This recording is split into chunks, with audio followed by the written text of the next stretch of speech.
Hello বন্ধুরা, কেমন আছো? আশা করি ভালো আছো, সুস্থ আছো আর সাবধানে আছো। এই ওয়াইটিতে না এলে অনেক কিছু দেখতে পেতাম না, হয়তো বা অনেক কিছু শুনতেও পেতাম না। টিভি সিরিয়ালে আমরা দেখেছি নাটক করা বা স্ক্রিপ্ট মুখস্থ করা নাটকগুলোই, সেগুলো দেখেছি। এবার ওয়াইটিতে এসে আমরা দেখছি বিনা স্ক্রিপ্টে কীভাবে মিথ্যা কথা বলতে হয়, কিভাবে চলতে হয়, কিভাবে গল্প ফেঁদে বসতে হয়, কিভাবে পরকীয়া করতে হয়। আজকে মানে নাটকবাজ বলতে প্রচুর নাটকবাজ, সেটা হচ্ছে সন্দীপের বউ। হতে পারে বয়স কম, হতে পারে, কিন্তু অল্প বয়সে পেকে যাওয়া বলে না, সেই অল্প বয়সে পেকে গেছে। সেই পাকাটা মা বাবা পাকিয়েছে। মা বাবা এখনও পর্যন্ত বৌমা বা মেয়ের সামনে যেভাবে অ্যাক্টিং করে না, মনে হয় বোধহয় কচি খুকি, সবে মাত্র সদ্যজাত বিয়ে হয়েছে, আমরা কোনো দিন দেখিনি না, দেখতে অদ্ভুত লাগে। বাবা মা বাইকে বসে একদম গায়ের সাথে গা চিপটিয়ে যাচ্ছে, মেয়ে ভিডিও করছে। বাবা মা অ্যানিভার্সারিতে গোলাপ নিয়ে আসছে, খেকে খেকে খেকে করে মা হাসছে, আর এইদিকে মেয়ে ভিডিও করছে আর দেখাচ্ছে। হ্যাঁ, আমাদেরও নিয়ে আসে, আমাদেরও গোলাপ নিয়ে আসে বা যে কোনো গিফট যদি নিয়ে আসে, তবু লুকিয়ে রাখে। হয়তো রাত্রিবেলায় ছেলেরা ঘুমিয়ে যায় বা হয়তো ছেলেরা খেলতে গেল, তখন হয়তো বের করে দিল। সেটা এখনও লজ্জা করেই লাগে যে না, বিয়ে হয়ে গেছে অনেক বছর, ছেলেরা কি ভাববে, ছেলেরা বড় হয়ে গেছে। ছেলেরা যদিও খুব একটা বড় হয়নি, 13 বছরের, তবুও নিজেকে একটু অদ্ভুত লাগে। সেহেতু ওটা রাত্রিবেলাতেই দেয়, আর না হলে লুকিয়ে রাখে, ছেলেরা যদি খেলতে যায় তখন দেয়। কার কীভাবে কি করে জানি না, আমাদের একটু নিজেরই একটু কেমন লাগে। যেমন জন্মদিনটা, আমার জন্মদিনে যেমন শুধু আমি তো কিছুই করতে বারণ করি, তবুও কেক কাটিং করে ছেলেরা। ওর পাপাকে বলে, পাপা একটা কেক নিয়ে এসে দাও, কেক নিয়ে এসে দাও, কেক নিয়ে এই করে। চলো আমার কথা ছাড়ো, কোন দিক থেকে কোন দিকে চলে এলাম। যাই হোক, তো সেখান থেকে বলছি যে একটু অদ্ভুত লাগে এগুলো। আর মা বাবার বারবারই বলবো আমি, মা হয়েছি তো এগুলো জানি। ছেলেরা বা মেয়েরা যদি ভুল পথে যায়, মা বাবাই কিন্তু শাসন করে, মা বাবাই কিন্তু বলে কিছুদিন থেমে যা, মা বাবাই বলে কিন্তু যে সব ঠিক হয়ে যাবে। আর এর মা বাবা হচ্ছে কোনো সময় বলে না ঠিক হয়ে যাবে, কোনো সময় অন ক্যামেরায় বলেছে কোনো দিন যে না সব ঠিক হয়ে যাবে, তোর রাগ হয়েছে, তুই এসে কয়দিন থাক, সব ঠিক হয়ে যাবে। তোমরা একটু বোঝাও না, আমি আমার দিক দিয়ে বোঝাচ্ছি, তোমরা ভিউয়ার্সরা একটু বোঝাও মেয়েটাকে, যেন সব মানিয়ে নেয়। এটা কি কোনো সময় বলেছে? কোনো সময় মা বাবার মুখে কিন্তু এই কথাটা শোনা যায়নি। সব সময় মেয়েকে তোল্লাই দিয়েছে, সব সময় ভেবেছে যে সব কিছুই খেলনার জিনিস, মেয়ে চাইছে দিতে হবে, আজ এটা চাইছে দিতে হবে। আর সন্দীপকে চেয়েছে, প্রথমে ফোকলাকে চেয়েছিল, দিয়েছিল। সন্দীপকে মানে সম্পত্তির জন্য টাকা পয়সা সব জমি জমা যা আছে ছেলে দেখে পছন্দ হয়েছিল, তখন মায়ের শখ মিটিয়েছিল মা বাবার, যে ভালো একটা ঘরে বিয়ে দিই। আবারও মেয়ে ফোকলার হাত ধরতে চেয়েছে, মা বাবা কি সুন্দর নিয়ে ঘুরতে যাচ্ছে, দেখে মনে হচ্ছে হানিমুনে গিয়েছে বা কোথাও গিয়েছে, জামাই মেয়ের সঙ্গে তীর্থস্থানে যাচ্ছে। কি ভালো পরিবার, মানে পরিবার দেখেও এদেরকে কি বলবো, ভাঙা মেডেলগুলো যদি হয়, তবু ভাঙা মেডেলের দাম আছে গো, পুরনো হয়ে গেল সেগুলো অমূল্য জিনিস, এদেরকে কিছুই দেওয়া যায় না, ভাঙা চপ্পল ছাড়া কিছুই দেওয়া যায় না, ছেঁড়াছুটি চপ্পল ছাড়া। অনেক দিনের যে ছেঁড়া চপ্পলগুলো, সেগুলো যদি পাওয়া যায় এদেরকে দেওয়াটাই উচিত।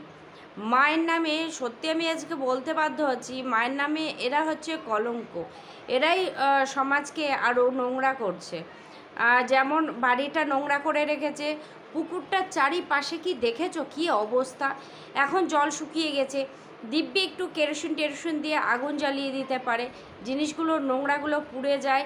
জিনিসটা আজ দালাল বলতে বসেছে যে এসি নাকি পরিবেশের পক্ষে মানে দূষিত। আমরা প্রত্যেকে জানি এসি পরিবেশের পক্ষে দূষিত। কয়জন মানছে? কয়জন মানছে? তুমি প্রশাসনের কাছে যাও, এসি চলছে। তুমি আদালত উকিলের কাছে যাও, এসি চলছে। তুমি ডক্টরখানায় যাও, এসি চলছে। তুমি হসপিটালে যাও, এসি চলছে। তুমি কোন জায়গায় গিয়ে দেখতে পাবে না যে এসি চলছে? বড় বড় শপিং মলে যাও, এসি চলছে। বড় বড় সোসাইটিতে যাও, এসি চলছে। যারা বলছে তোমার, যারা দালালের কমেন্টে এসে বলেছে যে তুমি কেন বলছো না যে এসিটা পরিবেশকে খারাপ করছে, তার ঘরে এসি নেই। যে জ্ঞান দিচ্ছে তার ঘরে এসি নেই। আর যে দালাল ভাট বকতে বসেছে সেই তো গত বছর থেকে, পিছলে বছর থেকে, মানে যে বছর চলে গেছে সে বছর থেকে ও গরম খুব, এসি খুব, গরম খুব, এসি খুব করতে করতে কিন্তু ওর 2 বছর কাটছে। আজকাল পরশুদিনও বলল যে বর এসি কিনতে চাইছে না, আর তার বরই খুদ সব সময় এসির ভেতরে থাকে।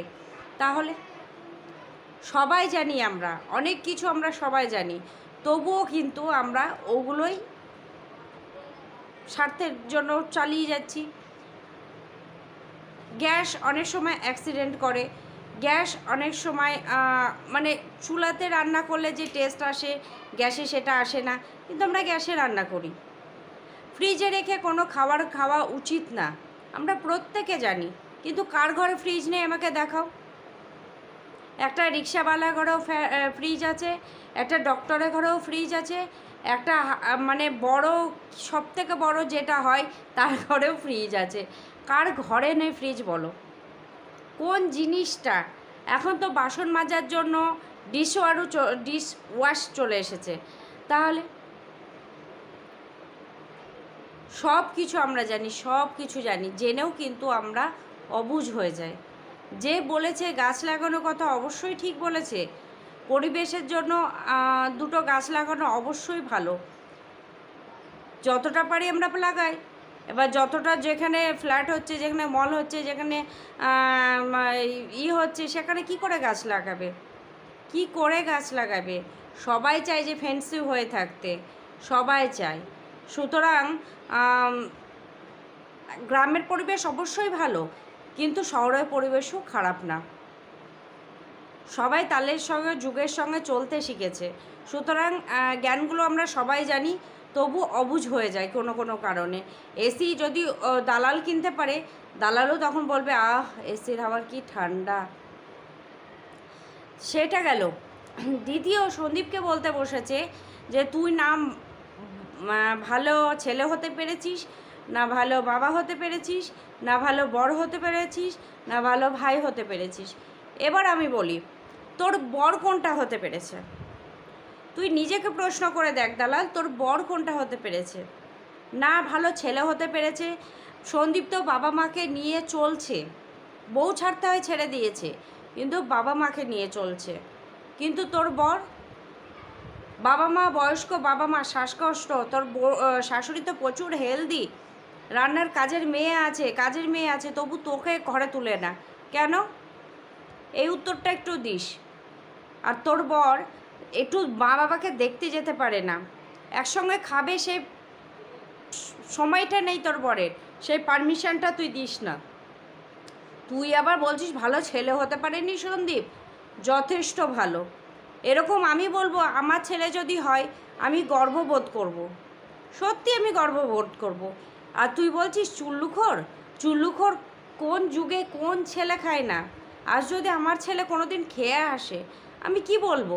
আমাকে মানিয়ে নিতে হবে। হ্যাঁ, এটা আমি বলবো যে তুমি খেয়ে কোথাও পড়ে থেকো না। আজকাল সোসাইটিতে মিশতে গেলে, কোনো পার্টিতে যেতে গেলে, আমি মুম্বাইয়ে থাকি, কোনো পার্টিতে যেতে গেলে এখন চলে, এখন খেতে হয়। বন্ধু মহলে চলতে গেলে অনেক সময় অনেক কিছু করতে হয়। খেয়ে পড়ে থাকা আর খেয়ে ঘরে একদম ফিট হয়ে চলে আসা অনেক তফাৎ। সন্দীপ যদি খেয়ে থাকে কোনো দিন পড়ে থাকিনি। আর যদি পড়ে থাকতো ও সোশ্যাল মিডিয়াতে আছে, সুতরাং সবাই মাছির মতো ছেঁকে ছেঁকে ওর ছবি তুলতো। গেল ভালো ছেলে, ভালো ভাই। তোর ননদের কোন ভালো ভাই হয়েছে তোর বর? তবু তো সন্দীপ দিদির কাছে জিনিস দিয়ে আসা থেকে সব কিছু করেছে। এখন হয়তো ঝামেলা ঝাঁটি হয়েছে সেটার জন্য, কিন্তু তোর ননদ কোথায় তোকে ভাইয়ের বউয়ের পরিচয় দেয় বা ভাইয়ের পরিচয় দেয়? গেল ভালো বাবা না, ভালো স্বামী বলেছিস। তারপরে তুই কিছুদিন আগে, এখনও জল করছে সেই ভিডিওগুলো, সেই ভিডিওতে বলেছিস আমার বর যা ইনকাম করে জল গরম হয় না। বলেছিলি আমার বর আমার সাথে অশান্তি করে, হ্যান ত্যানগুলো বলেছিলি তো, বরকে ছোট করেছিলি সোশ্যাল মিডিয়াতে। তাহলে কোন ভালো বর হতে পেরেছে তোর বর? তৃতীয়ত ভালো বাবা, ও তো কোনো বংশই নাই, ভালো বাবা হবে কী করে? তাহলে তোর বর কোনটা হতে পেরেছিস বা তুই কোনটা হতে পেরেছিস? এই উত্তরগুলো কিন্তু দিস। সন্দীপ কিন্তু ছেলের বাবাও হয়েছে, মা বাবাকেও যত্ন করে। যে বউ মানে ষাঁড়ের মতো এদিক থেকে ওদিক যায়, ওদিক থেকে ওদিক যায় দেহের সুখ মেটানোর জন্য, সেই ষাঁড়কে ছেড়ে দেওয়াই ভালো। নোংরা মেয়ে ছেলে কোথাকার। মানে নিজের খিদেটাও মেটাবো আমি, বরের কাছেও থাকবো, এরকম একটা ব্যাপার ওর ভেতরে। এক রাস্তায় যেতে পারে না। আবার দালাল ভাড়া করেছে ওই মেয়েটিকে নাকি 26,000 দিয়ে ভাড়া করেছে। বুঝতে পেরেছো তোমরা কোথায় গিয়েছে এরা? এরা কল রেকর্ড জোগাড় করছে কোথা থেকে, এরা কল রেকর্ড বানাচ্ছে কোথা থেকে, এরা 26,000 টাকা দিয়ে মেয়েটিকে হায়ার করেছে। এরা সব কিছু করতে পারে। এরা এমনকি কোনো ঘরে গিয়ে হয়তো মার্ডার করেও কবে কোথায় চলে আসবে।